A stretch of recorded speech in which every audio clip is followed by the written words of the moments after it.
Hello guys, പുതിയ വീഡിയോയിലേക്ക് എല്ലാവർക്കും സ്വാഗതം. കോഴിക്കോട് നടന്ന ആക്സിഡന്റിനെ പറ്റിയാണ്. നമ്മൾ ഓൾറെഡി ഇതിനെപ്പറ്റി ഡീറ്റെയിൽ ആയിട്ടൊരു വീഡിയോ മുമ്പ് ചെയ്തിട്ടുണ്ട്. കോഴിക്കോട് പേരാമ്പ്രയിൽ വെച്ചിട്ട് കാറ് ഗർഭിണിയായിട്ടുള്ള സോന എന്ന് പറയുന്ന 27 വയസ്സ് മാത്രം പ്രായമുള്ള യുവതി മരിക്കുകയുണ്ടായി. കാറിനകത്ത് വെച്ചിട്ടാണ് ഈ ഒരു തീപിടുത്തം ഉണ്ടാവുന്നത്. വണ്ടി ഓടിച്ചിരുന്നത് സോനയുടെ ഭർത്താവായിട്ടുള്ള റജിൻലാൽ ആണ്. റജിൻലാലിന് ഏതാണ്ട് 60% പൊള്ളലേറ്റ് പുള്ളിയും കോഴിക്കോട് മെഡിക്കൽ കോളേജിൽ ബേൺ ICUവിലാണ്. ഇത് കഴിഞ്ഞതിന് ശേഷം ഒരുപാട് ദുരൂഹതകൾ, ഒരുപാട് സംശയങ്ങൾ ഇതൊരു സാധാരണ ആക്സിഡന്റ് അല്ല എന്നുള്ള തരത്തിൽ മുന്നോട്ട് വന്നിട്ടുണ്ടായിരുന്നു. ഫോറൻസിക് പരിശോധനയിൽ തെളിഞ്ഞിരുന്നത് ഇത് കാറിന്റെ ഷോർട്ട് സർക്യൂട്ട് കാരണം അല്ലെങ്കിൽ പെട്രോൾ ടാങ്ക് ലീക്കേജോ അല്ലെങ്കിൽ എഞ്ചിൻ സൈഡിൽ നിന്നുള്ള ഒരു തരത്തിലുള്ള തീയുമല്ല, ബാക്ക് സൈഡിൽ നിന്നാണ് ഈ ഒരു തീ വന്നേക്കുന്നത്. ഓടി വന്ന ജനങ്ങളും പറയുന്നുണ്ട് വലിയൊരു ശബ്ദത്തോടു കൂടിയായിരുന്നു ഈ ഒരു തീ ആളി കത്തിയത് എന്ന്. സോനയുടെ വീട്ടുകാർ റജിൻലാലിന് അഗനിസ്റ്റ് ആയിട്ടാണ് വന്നുകൊണ്ടിരുന്നത്. റജിൻലാൽ സോനയെ അപായപ്പെടുത്താൻ ശ്രമിച്ചതാണ് എന്നുള്ള തരത്തിലാണ് സോനയുടെ വീട്ടുകാരുടെ വാദം. എന്നാൽ ഇപ്പം നിലവിൽ ഒരു CCTV ഫൂട്ടേജ് പുറത്തു വന്നിട്ടുണ്ട്. ഈ CCTV ഫൂട്ടേജിനകത്തുള്ളത് എന്താണെന്ന് വെച്ച് കഴിഞ്ഞാൽ ഒരു യുവതി വെള്ളിയാഴ്ച ഈ ആക്സിഡന്റ് നടന്ന അതേ ദിവസം തന്നെ രാത്രി 7:30 പെട്രോൾ പമ്പിൽ നിന്ന് ഒരു ക്യാനിനകത്ത് പെട്രോൾ വാങ്ങി പോകുന്ന ദൃശ്യമാണ് പുറത്തു വന്നിട്ടുള്ളത്. ഈ ദൃശ്യത്തിലുള്ളത് സോനയാണെന്ന് സ്ഥിരീകരിച്ചിട്ടുണ്ട്. നമുക്ക് ആദ്യം ആ ഒരു CCTV ഫൂട്ടേജ് ഒന്ന് കാണാം. അവിടെയാണ് ഇപ്പോൾ ഈ ദൃശ്യം കൂടുതൽ നിർണായകമാവുന്നത്.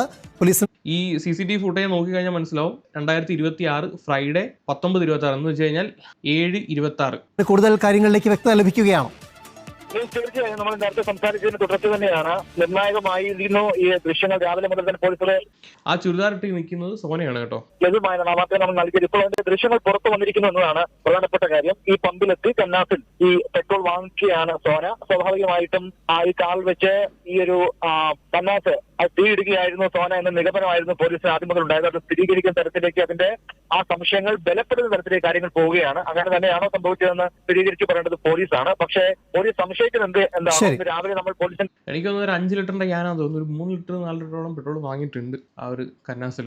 ഇത് ഈ ആക്സിഡന്റ് നടക്കുന്നതിന് 2 മണിക്കൂർ മുമ്പ് ഉള്ള ദൃശ്യങ്ങളാണ്. ഇപ്പൊ ഈ ഹോസ്പിറ്റലിൽ കിടക്കുന്ന റജിൻലാലിന്റെ മൊഴി പ്രകാരം കാറിൽ നിന്ന് പെട്ടെന്ന് ഒരു സ്മെല്ല് വന്നിട്ടുണ്ടായിരുന്നു. പെട്രോളിന്റെ സ്മെല്ല് വരികയും അതെന്താണെന്ന് ചോദിക്കാനുള്ള സമയം പോലും കിട്ടിയില്ല. അതിന് മുമ്പേ ഇത് ആളി കത്തുകയായിരുന്നു എന്നാണ് പുള്ളിയുടെ ഒരു മൊഴി. സോ ഇപ്പോ പോലീസിന്റെ ഒരു നിഗമനം എന്താണെന്ന് വെച്ച് കഴിഞ്ഞാൽ ഈ റജിൻലാലുമായിട്ടുള്ള ദാമ്പത്യത്തിൽ ഒരുപാട് പ്രശ്നങ്ങൾ ഉണ്ടായിരുന്നു, അവിഹിതമടക്കമുള്ള കാര്യങ്ങൾ ഇതിനകത്തുണ്ടായിരുന്നു. അതിനകത്ത് മനം നൊന്നിട്ട് സോന തന്നെയാണ് ഇത് കത്തിച്ചത് എന്നുള്ള ഒരു നിഗമനത്തിലോട്ടാണ് പോലീസ് ഇപ്പോൾ എത്തിച്ചേർന്നിരിക്കുന്നത്. സ്വയം ജീവനെടുക്കുക, ഒപ്പം തന്നെ ഈ ഒരു ഗതിയിൽ എത്തിച്ച റജിനെയും കൊല്ലുക, കൂടാതെ വയറ്റി കിടക്കുന്ന കുഞ്ഞും. ഈ ഒരു കാര്യം പ്ലാൻ ചെയ്തിട്ട് തന്നെ ആയിരിക്കണം കാറിന്റെ ബാക്ക് സൈഡിൽ ഈ ക്യാൻ ഒളിപ്പിച്ചു വെക്കുകയും ബാക്ക് സൈഡിൽ പോയിരിക്കുക. സാധാരണ ഫ്രണ്ട് സീറ്റിലാണ് ഇരിക്കേണ്ടത്, ഇത് സോന ബാക്ക് സീറ്റിലാണ് പോയിരുന്നത്. തീ പിടിച്ച് കത്തിയിട്ടും സോന ആ കാറിൽ നിന്ന് ഇറങ്ങാനോ ഒന്നും ശ്രമിക്കാതിരുന്നതിന്റെ കാരണം അവർ മേ ബി ഉറപ്പിച്ചിട്ടുണ്ടായിരിക്കാം അവരുടെ മരണം. അതുകൊണ്ടായിരിക്കണം അവർ ഇറങ്ങാതിരുന്നത്. ഭർത്താവ് രജിൻലാലിന്റെ ചെയ്തികളിൽ മനമെടുത്ത സോന വലിയ വിഷമത്തിലായിരുന്നു. മരിക്കുന്ന ദിവസവും അനുഭവിച്ച പീഡനങ്ങൾ സഹോദരിയോട് സോന പറഞ്ഞിരുന്നു. ഇതേ ദിവസം വൈകിട്ട് സഹോദരിക്കൊപ്പം പേരാമ്പിലെത്തിയ സോന കന്നാസിൽ പെട്രോൾ വാങ്ങിയ ദൃശ്യങ്ങളാണ് മനോരമ ന്യൂസിന് ലഭിച്ചത്. കഴിഞ്ഞ വെള്ളിയാഴ്ച രാത്രി 9 മണിയോടെ ബന്ധുവീട്ടിൽ നിന്നും രജിൻലാലിനൊപ്പം വീട്ടിലേക്ക് പോകുന്ന വഴി കയ്യിൽ കരുതിയിരുന്ന പെട്രോളിൽ സോന തീയിട്ടതാകാമെന്ന നിഗമനത്തിലാണ് പോലീസ്. ഇതിനകത്ത് പറയുന്നത് പേരാമ്പ്ര പെട്രോൾ പമ്പിൽ നിന്ന് സഹോദരിയോടൊപ്പം വന്നിട്ടാണ് സോന പെട്രോൾ വാങ്ങിയത് എന്നാണ്. ഇതിനകത്ത് 1-2 CCTV ഫൂട്ടേജിന്റെ കൂടെ ആവശ്യമുണ്ട്. ഈ ഒരു CCTV ഫൂട്ടേജ് നമ്മൾ ചെക്ക് ചെയ്ത് നോക്കുവാണെങ്കിൽ സോന അങ്ങ് നടന്നു വരുന്നത് കണ്ടില്ലേ? അങ്ങ് ദൂരെ എവിടെയോ വണ്ടി നിർത്തിയിട്ട് ഈ അവിടുന്ന് നടന്നു വരികയാണ്. ഒറ്റയ്ക്ക് ഇത്രയും ദൂരം നടന്നു വന്നിട്ട് വേണമെങ്കിൽ അവിടുന്ന് നേരെ വണ്ടിക്കകത്താണ് വന്നിട്ടുണ്ടെങ്കിൽ പെട്രോൾ പമ്പിൽ നിന്ന് പെട്രോൾ മേടിക്കാമായിരുന്നു. പക്ഷെ അതിന് നിന്നില്ല, ദൂരെ എവിടെയോ നിർത്തിയിട്ടാണ് ഇവിടെ വരുന്നത്. ഈ ന്യൂസിനകത്ത് പറയാൻ സഹോദരി കൂടെ ഉണ്ടായിരുന്നു എന്നാണ് പറയുന്നത്. മേ ബി എന്തെങ്കിലും കള്ളത്തരം പറഞ്ഞിട്ടായിരിക്കും സഹോദരിയെ കൊണ്ടുവന്നത്, അല്ലെങ്കിൽ ചിലപ്പോൾ സഹോദരി കൂടെ വന്നിട്ടുണ്ടായിരുന്നില്ല. ന്യൂസിനകത്ത് പറയുന്നതാണ് സഹോദരി കൂടെ ഉണ്ടായിരുന്നു എന്നുള്ളത്. എന്താണെങ്കിലും ഇവര് എങ്ങനെയാണ് അങ്ങോട്ട് വന്നത്, എങ്ങനെയാണ് തിരിച്ചു പോയത് എന്നുള്ള CCTV ഫൂട്ടേജ് എടുത്തു കഴിഞ്ഞാൽ ഇതിനകത്ത് കുറച്ചും കൂടെ ക്ലാരിറ്റി കിട്ടത്തുള്ളൂ. ഇപ്പൊ മറ്റൊരു കാര്യം ഇതിനകത്ത് പറഞ്ഞെന്താന്ന് വെച്ച് കഴിഞ്ഞാൽ ഈ മരിക്കുന്ന ദിവസവും സഹോദരി എടുത്ത് ഈ റജിൻലാലിൽ നിന്ന് അനുഭവിച്ച കാര്യങ്ങൾ തുറന്നു പറഞ്ഞിട്ടുണ്ടായിരുന്നു എന്നുള്ളതാണ്. അപ്പൊ ഇതെല്ലാം കൂട്ടി വായിക്കുമ്പം ഇത് പുള്ളിക്കാരത്തി തന്നെ ചെയ്തതാവാനാണ് സാധ്യത. ഇവനെയും കൊല്ലണം എന്നുള്ള ഒരു ഉത്തമ ഉദ്ദേശത്തോടു കൂടി തന്നെ ചെയ്തതായിരിക്കാം. ഇവരുടെ ബന്ധു പറയുന്ന കാര്യം കൂടെ കേൾക്കാം. അങ്ങനെ ഒരു ആത്മഹത്യാ ശ്രമമായിരിക്കാം എന്നുള്ളതാണ്. അങ്ങനെ ഒരു നിഗമനം നിങ്ങൾക്ക് ഉണ്ടോ? ഇല്ല, അത് അങ്ങനെ ഒരിക്കലും എനിക്ക് അങ്ങനെ തോന്നുന്നില്ല ഉണ്ടാവും എന്നുള്ളത്. കാരണം പിന്നെ അങ്ങനത്തെ ഒരു അവസ്ഥയാണ് ഇപ്പോൾ ഉള്ളത്. അവൻ്റെ ഭാഗത്ത് നിരന്തരം പീഡനങ്ങൾ അനുഭവിച്ചുകൊണ്ടിരിക്കുകയാണ്. ഒരിക്കൽ കല്യാണം കഴിഞ്ഞിട്ട് ഒഴിവാക്കാൻ വേണ്ടി അവർ ഇവിടെ കേശ അടക്കം കൊണ്ടുവന്ന് തന്നതാണ്. അവളെ ഒഴിവാക്കാൻ വേണ്ടി ഇവളെ കണ്ട് ഒരുപാട് കളിയാൻ കളിച്ചു നോക്കി. ഈ പെട്രോൾ വാങ്ങിപ്പിച്ചു എന്നുള്ളതാണോ നിങ്ങൾ പറയുന്നത്? അതെ, ചിലപ്പം അങ്ങനെ ആയിരിക്കാം. ഇപ്പം പറയുന്നത് പെട്രോൾ വാങ്ങിപ്പിക്കാൻ എന്ന സാധ്യത നമ്മൾ തിരിച്ചും പറയാലോ. അവൾ തന്നെ സംഗതി അവള് വാങ്ങുന്നുണ്ട്, നമ്മൾ കണ്ട് KCB കണ്ട്. പക്ഷെ അവളെ കൊണ്ട് വാങ്ങാൻ പറഞ്ഞിട്ടുണ്ടെങ്കിലോ അപ്പൊ ബന്ധുക്കൾ പറയുന്നത് ഈ സോനയെ കൊണ്ട് പെട്രോൾ വാങ്ങിപ്പിച്ചതും ആവാം. നേരത്തെ പറയുന്ന ന്യൂസിനകത്ത് സഹോദരിയുടെ ഒപ്പം എന്നാണ്, പക്ഷേ മറ്റൊരു ന്യൂസിനകത്ത് സഹോദരിയുടെ ഒപ്പം വന്നെന്ന് അറിയുന്നില്ല. അതാണ് ഞാൻ നേരത്തെ പറഞ്ഞത്. ഇത് ആരാണ്, ആരുടെ കൂടെ വന്നാണ് ഇത് വാങ്ങിച്ചത് എന്ന് അറിയണമെങ്കിലോ ആ ഒരു എങ്ങനെയാണ് വരുന്നത് പോകുന്നത് എന്നുള്ള CCTV ഫുട്ടേജും കൂടെ എടുക്കണം. ഇതിന് റെജിൻ ലാലിനോടൊപ്പം വന്നിട്ടാണ് വാങ്ങിക്കുന്നതെങ്കിൽ ഈ കഥ മൊത്തം മാറും. ഇവൻ വണ്ടി ദൂരെ എവിടെങ്കിലും മാറ്റിയിട്ടിട്ട് ക്യാനും കൊടുത്ത് സോനയെ വിട്ട് പെട്രോൾ മേടിപ്പിക്കാനുള്ള സാധ്യതയും തള്ളിക്കളയാൻ പറ്റത്തില്ല. അതാണ് ഈ കുടുംബക്കാർ പറയുന്നത്. സോനയെ വെച്ചിട്ട് വാങ്ങിപ്പിച്ചതും ആകാമല്ലോ എന്ന്. ഓനിൽ നിന്ന് ഒരുപാട് പീഡനങ്ങൾ ഇവളിപ്പവും ഏറ്റുവാങ്ങുന്നുണ്ട്. DNA ടെസ്റ്റ് വരെ ചോദിച്ചിട്ടുണ്ട് അവളോട്.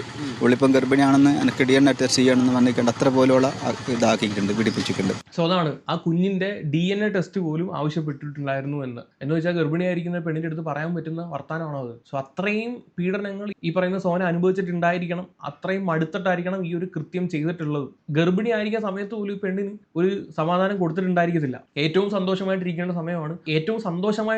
സമയമാണ്. ആ സമയത്ത് പോലും സോന അത്രയും അനുഭവിച്ചിട്ടുണ്ടെങ്കിൽ അല്ലാത്ത സമയങ്ങളിൽ എന്തുമാത്രം അനുഭവിച്ചിട്ടുണ്ടാവും. ഞാൻ കഴിഞ്ഞ വീഡിയോയിൽ പറഞ്ഞതുപോലെ ഇവരുടെ കല്യാണം അത്ര സുഖകരമായിട്ട് നടന്ന ഒരു കാര്യമല്ല. ഇവർ സോഷ്യൽ മീഡിയ വഴി ആദ്യം പരിചയപ്പെട്ടു, എന്നിട്ട് അതൊരു പ്രണയത്തിലാവുന്നു. ഇതിനിടയ്ക്ക് മറ്റൊരു വേറൊരു പെണ്ണുമായിട്ട് അവിഹിതം, അവളുമായിട്ട് എന്നിട്ട് കല്യാണം ഇവൻ ഉറപ്പിച്ച സമയത്ത് ഈ പെണ്ണ് പോയിട്ട് റെയിൽ പാളത്തിൽ തല വെച്ച് മരിക്കാൻ വേണ്ടിയിട്ട് പോയി. ആ സമയത്ത് പോലീസ് പൊക്കി, അത് പോലീസ് കേസായി മാറി. പിന്നെ പോലീസ് ഇടപെട്ട് ഇത്രയും ആത്മഹത്യ ഭീഷണി ഈ പോലീസ് ഇടപെടലെല്ലാം കഴിഞ്ഞതിന് ശേഷമാണ് ഇവരുമായിട്ട് കല്യാണത്തിന് സമ്മതിക്കുന്നത്. വിച്ച് മീൻസ് ഇവൻ ഈ ഒരു കല്യാണത്തിന് യാതൊരു താല്പര്യം ഉണ്ടായിരുന്നില്ല. ഇവൻ എങ്ങനെങ്കിലും ഒഴിവാക്കാൻ വേണ്ടി നോക്കിക്കൊണ്ടിരിക്കുകയാണ്. അപ്പോഴാണ് ഈ സോന ആത്മഹത്യ ഭീഷണിയുമായിട്ട് വന്ന് ഇവനെ പിന്നെയും കല്യാണത്തോട് പിടിച്ചിരുന്നത്. സീരിയസ്ലി എനിക്ക് ഒറ്റ കാര്യം നിങ്ങളൊക്കെ പറയാനുള്ളൂ. നിങ്ങളെ വേണ്ടാത്ത ഒരുത്തന്റെ കൂടെ നിങ്ങൾ നിർബന്ധിച്ച് അവനെ പിന്നെയും അതിനകത്തോട്ട് പിടിച്ചിട്ടിട്ട് റിലേഷൻഷിപ്പ് മുന്നോട്ട് കൊണ്ടുപോകാൻ ശ്രമിക്കരുത്. നിങ്ങൾക്ക് മനസ്സിലാവുകയാണ് ഇവന് നിങ്ങളെ വേണ്ട.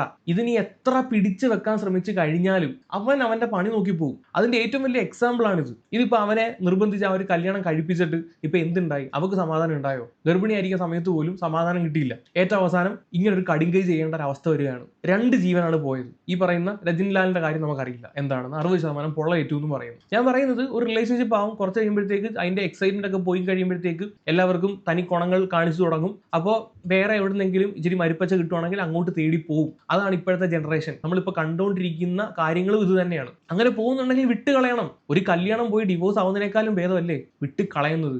ആദ്യം കുറച്ച് വിഷമവും കുറെ ട്രോമയും കുറെ ഓർമ്മകളും മണ്ണാങ്കട്ടൊക്കെ ഉണ്ടാവും. സ്റ്റിൽ അതിൽ നിന്നൊക്കെ പുറത്ത് വരാൻ പറ്റും. പക്ഷെ ഈ ഭാരം ചുമക്കാൻ നിങ്ങൾ തീരുമാനിക്കുകയാണ്, ഇത് വിട്ട് കളയുന്നില്ല, എന്റെ കൂടെ തന്നെ വേണം എന്നിങ്ങനെ കട്ടായം പിടിച്ച് നിൽക്കുകയാണെങ്കിൽ നിന്റെയും ജീവിതം പോവും, അവന്റെയും ജീവിതം പോവും. ഇനി കുഞ്ഞുങ്ങൾ ഉണ്ടായി കഴിഞ്ഞാൽ ആ കുഞ്ഞുങ്ങൾ ഇതിനേക്കാൾ കൂടുതൽ അനുഭവിക്കും. എന്തിനിങ്ങനത്തെ പരിപാടിക്ക് നടക്കണം? എനിക്ക് മനസ്സിലാവാത്ത. സോ എന്താണെങ്കിലും ഈ ഒരു കേസിനകത്ത് കുറച്ചും കൂടെ ക്ലാരിറ്റി കിട്ടാനുണ്ട്.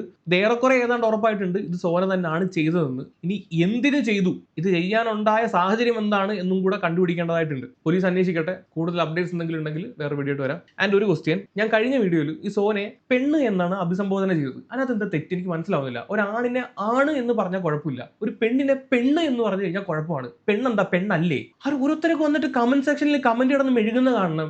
ഡിസ്റെസ്പെക്ട്ഫുള്ള്. എന്റെ നാട്ടിൽ പെണ്ണെന്നൊക്കെയാണ് പറയുന്നത്. എനിക്കതിനകത്ത് തെറ്റായിട്ടൊന്നും തോന്നിയിട്ടൊന്നുമില്ല. ഇത് ഡിക്ഷണറിക്കകത്തുള്ള വേർഡ് തന്നെ അല്ലേ, അല്ലാതെ പുറത്തുനിന്നുള്ള തെറിയൊന്നും അല്ലല്ലോ. അത്രയും അങ്ങ് സ്ത്രീത്വത്തെ അവമാനിക്കുക, സ്ത്രീക്ക് റെസ്പെക്ട് കൊടുക്കുന്നില്ല. പെണ്ണിനെ പിന്നെ പെണ്ണെന്നല്ല പിന്നെ വേറെ എന്തെങ്കിലും വിളിക്കാൻ പറ്റുമോ? അല്ലേ?